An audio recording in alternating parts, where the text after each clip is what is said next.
എല്ലാവർക്കും നല്ല നമസ്കാരം. മനഃശാസ്ത്ര പരിപാടിയിലേക്ക് സുസ്വാഗതം. ഞാൻ മധുജൻ, സൈക്കോളജിസ്റ്റാണ്. അതെ, ഈ ജീവിത രീതികൾ എന്ന് പറയുന്നത് അല്ലെങ്കിൽ ജീവിത ശൈലികളെക്കുറിച്ച് നമ്മൾ ഒരുപാട് കേട്ടിട്ടുണ്ട്. പ്രധാനമായും നമ്മൾ കേട്ടിട്ടുള്ള ജീവിതശൈലി രോഗങ്ങൾ, അത് ഏതൊരു കൊച്ചുകുട്ടിക്ക് പോലും ഇന്ന് വളരെ പരിചിതമായ ഒരു വാക്കാണ്. പക്ഷേ ഇന്ന് നമുക്ക് ഈ ജീവിത ശൈലി എന്ന് പറയുന്നൊരു കാര്യം നമുക്കെടുക്കാം. എല്ലാവർക്കും അവരവരുടേതായ ഒരു ജീവിത ശൈലി കാണും, അല്ലേ? പക്ഷേ മനുഷ്യന് മറ്റ് ജീവജാലങ്ങളെ അപേക്ഷിച്ച് മനുഷ്യൻ്റേതായിട്ടുള്ള ചില ജീവിത ശൈലികളുണ്ട്. ഒരു രാജ്യത്തിന് അവരുടേതായ ജീവിത ശൈലിയുണ്ട്, അതിൻ്റേതായ സംസ്കാരം, മറ്റ് കാര്യങ്ങളെല്ലാം യോജിച്ചിരിക്കുന്നു. നമുക്ക് നമ്മുടേതായ ജീവിത ശൈലിയുണ്ട്. ഒരുപക്ഷെ ജീവിത ശൈലിയിൽ കാലാവസ്ഥ പോലും എന്ത് ചെയ്യപ്പെടാം, സ്വാധീനിക്കാം എന്നുള്ളതാണ്. പക്ഷേ ഇന്ന് നമ്മൾ സംസാരിക്കുന്നത് വേറൊരു പ്രത്യേകതരം ജീവിത ശൈലിയാണ്. ഈ അടുത്ത കാലത്ത് ഏറ്റവും കൂടുതൽ ചർച്ചയ്ക്കൊക്കെ വിധേയമായിട്ടുള്ള മിനിമലിസം എന്ന് പറയുന്ന ഒരു ജീവിത രീതിയുണ്ട്. അത് നമുക്ക് സന്തോഷം കിട്ടുമോ, സമാധാനം കിട്ടുമോ എന്നൊക്കെയാണ് പല ആളുകളും ചോദിക്കുന്നത്. മിനിമലിസം എന്ന് പറയുന്നത് ശരിക്കും ഒരു വ്യക്തി അയാളുടെ ജീവിതത്തിൽ ചെലുത്തേണ്ടതായ അല്ലെങ്കിൽ ജീവിതത്തിൽ സ്വീകരിക്കേണ്ടതായ അല്ലെങ്കിൽ ജീവിതത്തിൽ ചെയ്യേണ്ടതായ ചില കാര്യങ്ങളാണ്. ആ വാക്ക് മിനിമലിസം എന്ന് പറയുന്ന ആ വാക്ക് ആദ്യം ഒരുപക്ഷെ നമ്മളെ തെറ്റിദ്ധരിപ്പിക്കുന്നതെന്ന് പറയുന്നത് ഏറ്റവും ലാളിത്യം എന്ന് പറയുന്ന ഒരു കാര്യത്തിലേക്കായിരിക്കാം, അല്ലെങ്കിൽ എല്ലാം എന്ത് ചെയ്യപ്പെടുക, പലതും മാറ്റിവെക്കുക എന്ന് പറയുന്ന ഒരു കാര്യത്തിലേക്കൊക്കെ ആയിരിക്കാം ആ വാക്ക് നമ്മളെ കൊണ്ടുപോകുന്നത്. എന്നാൽ മിനിമലിസം എന്ന് പറയുന്നൊരു കാര്യം വാസ്തവത്തിൽ ഉദ്ദേശിക്കുന്നത്, ആ വാക്ക് അങ്ങനെ മിനിമൽ എന്ന് പറയുന്നൊരു കാര്യത്തിൽ കിടക്കുന്നുവെങ്കിലും അത് പ്രധാനമായി ഉദ്ദേശിക്കുന്നത് നമ്മുടെ ചിന്തകളുടെയും വികാരങ്ങളുടെയും കാര്യത്തിലാണ്. നമുക്കറിയാം മനുഷ്യൻ്റെ ഏറ്റവും പ്രധാനപ്പെട്ട ശത്രു ആരാണ് എന്ന് ചോദിച്ചാൽ പണ്ട് മുതലേ പറയും മനുഷ്യൻ്റെ ശത്രു അവൻ്റെ മനസ്സാണ് എന്ന് പറയും. ഒരു പരിധിവരെ ശരിയാണ്. മനസ്സിൻ്റെ ഏറ്റവും പ്രധാനപ്പെട്ട രണ്ട് ഘടകങ്ങളാണ് ചിന്തയും വികാരങ്ങളും എന്ന് പറയുന്നത്. ചിന്തയിലുണ്ടാകുന്ന കുഴപ്പങ്ങളാണ് മനോരോഗങ്ങൾക്ക് കാരണമാവുന്നത്. ചിന്തയിലുണ്ടാകുന്ന പ്രശ്നങ്ങളാണ് നമുക്ക് ശത്രുക്കളെ സൃഷ്ടിക്കുന്നതും മിത്രങ്ങളെ സൃഷ്ടിക്കുന്നതും എല്ലാം ചിന്തയിലൂടെയാണ്. അതുപോലെ വികാരങ്ങളെ നിയന്ത്രിക്കാൻ കഴിയുക വളരെ പ്രധാനമാണ്. വികാരങ്ങളെ നിയന്ത്രിക്കാൻ കഴിഞ്ഞില്ലെങ്കിൽ അത് വലിയ പ്രശ്നമാണ്. അപ്പോൾ ചിന്തയും വികാരങ്ങളുമാണ് മനുഷ്യനെ ശരിക്കും ഏത് തരത്തിലേക്ക് കൊണ്ടുപോകണം, മനുഷ്യൻ എങ്ങനെയാണ് ജീവിക്കേണ്ടത് എന്നത് തീരുമാനിക്കുന്നത് ഈ ചിന്തയും വികാരങ്ങളുമാണ്. ആ ചിന്തയിലും വികാരത്തിലും അടങ്ങിയിരിക്കുന്ന അല്ലെങ്കിൽ അതിനെ അടിസ്ഥാനപ്പെടുത്തിയിട്ടുള്ള ഒരു ജീവിത ശൈലിയാണ് നമ്മൾ എന്തെന്ന് പറയുന്നത്, മിനിമലിസം എന്ന് പറയുന്നത്. അതായത് ആവശ്യമില്ലാത്ത ചിന്തകൾ കളയുക, ആവശ്യമില്ലാത്ത വികാരങ്ങൾ കളയുക. അത് വികാരങ്ങളിലും ചിന്തകളിലും ഒപ്പം തന്നെ ഈ മെറ്റീരിയലിസ്റ്റിക് ആയിട്ടുള്ള കാര്യങ്ങളിലും എല്ലാം അത് വരുന്നുണ്ട്. ഞാൻ ആദ്യം അതിനകത്ത് ഒരു ചെറിയ കാര്യം പറയാം. ഇപ്പം നമുക്ക് ഉദാഹരണമായിട്ട് നമുക്ക് എടുക്കാൻ പറ്റുന്നത്, നിങ്ങൾ ജോലി ചെയ്യുന്ന ഓഫീസ് എന്ന് വിചാരിക്കാം. ആദ്യം നമുക്ക് അതെടുക്കാം. നിങ്ങൾ ജോലി ചെയ്യുന്ന ഓഫീസ്. ഇപ്പം നമ്മളിങ്ങനെ പറയുമ്പോഴത്തേക്കും പണ്ടൊക്കെ ഇങ്ങനെ കണ്ണടയ്ക്കുക എന്നിട്ട് ഓഫീസിനെ കുറിച്ച് അങ്ങനെയൊന്നും വേണ്ട. ഇത് കേൾക്കുമ്പോൾ തന്നെ നിങ്ങളുടെ വിഷ്വൽ കോർട്ടക്സിൽ, തലച്ചോറിലേക്ക് നിങ്ങളുടെ ഓഫീസ് കടന്നു വന്നു. ആ ഓഫീസിലെ ഫയലുകൾ നിങ്ങൾക്ക് ചിന്തിക്കാം. ഈ ഫയലുകൾ, അവിടെ കിടക്കുന്ന കടലാസുകൾ, ബുക്കുകളൊക്കെ നിങ്ങളുടെ വിഷ്വൽ കോർട്ടക്സിൽ വന്നു കഴിഞ്ഞു. ഇതിനെ നമുക്ക് രണ്ടായിട്ട് തിരിക്കാം. നമ്മൾ ഉപയോഗമില്ലാത്ത കടലാസുകൾ, ഉപയോഗമില്ലാത്ത ബുക്കുകൾ, അല്ലെങ്കിൽ ഉപയോഗിക്കാത്ത ബുക്കുകൾ, ഉപയോഗിക്കാത്ത ഫയലുകൾ, ഉപയോഗിക്കുന്ന ഫയലുകൾ, ഇങ്ങനെ നമുക്ക് തിരിക്കാം. ഇതിൽ ഉപയോഗിക്കുന്നവ ഏത്, ഉപയോഗിക്കാത്തവ ഏതെന്ന് തരംതിരിച്ചതിന് ശേഷം ഈ ഉപയോഗിക്കുന്നവയെ ഒരു ഭാഗത്തേക്ക് അടുക്കുക എന്നുള്ളതാണ്. ഉപയോഗിക്കാത്തവയെ വീണ്ടും രണ്ടായിട്ട് തിരിക്കുക. ഇനി ഉപയോഗം വരുന്നവ, ഉപയോഗമേ വരാത്തവ. ഉപയോഗമേ വരാത്തവയെ നമുക്ക് വേണമെങ്കിൽ കളയാം. ഇനി ഉപയോഗിക്കേണ്ടവയെ അതിൻ്റേതായ രീതിയിൽ വേറൊരിടത്തേക്ക് നമുക്ക് വയ്ക്കാം. ഇനി നമുക്ക് വീട്ടിലേക്ക് പോകാം. വീട് നിങ്ങളുടെ മനസ്സിൽ തെളിഞ്ഞു കഴിഞ്ഞു. അതിന് കണ്ണടച്ചിരിക്കേണ്ട ആവശ്യമൊന്നുമില്ല. നിങ്ങൾക്ക് വീടിൻ്റെ അടുക്കളയെക്കുറിച്ച് ചിന്തിക്കാം. അടുക്കള നിങ്ങളുടെ മനസ്സിൽ വന്നു കഴിഞ്ഞു. അടുക്കളയിലെ പാത്രങ്ങളെക്കുറിച്ച് നിങ്ങൾക്ക് ചിന്തിക്കാം. പാത്രങ്ങളെ നമുക്കിപ്പോൾ രണ്ടായിട്ട് തിരിക്കാം.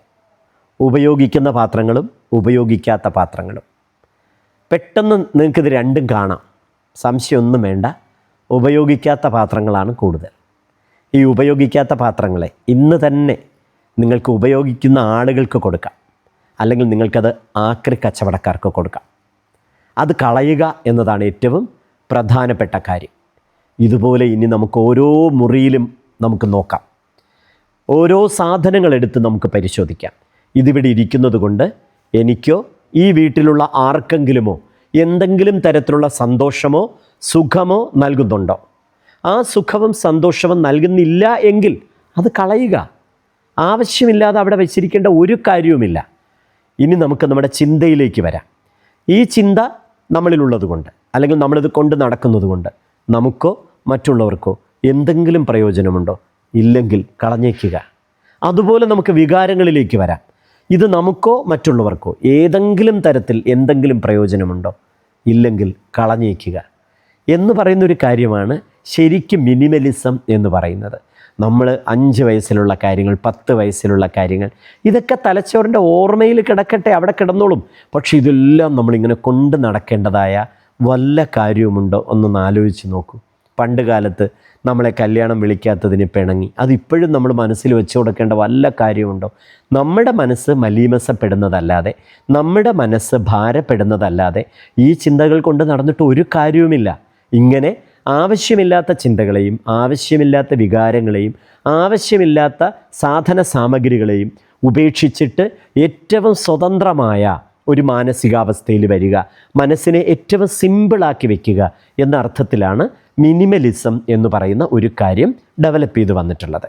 ഇതിലേറ്റവും പ്രധാനപ്പെട്ട ഒരു വാക്കാണ് ഡീക്ലട്ടറിങ് എന്ന് പറയുന്നത്. അതിനെ സൂക്ഷ്മമായി പരിശോധിച്ചാൽ ഇത്രയേ ഉള്ളൂ: ഉപേക്ഷിക്കുക, കളയുക എന്ന് പറയുന്ന.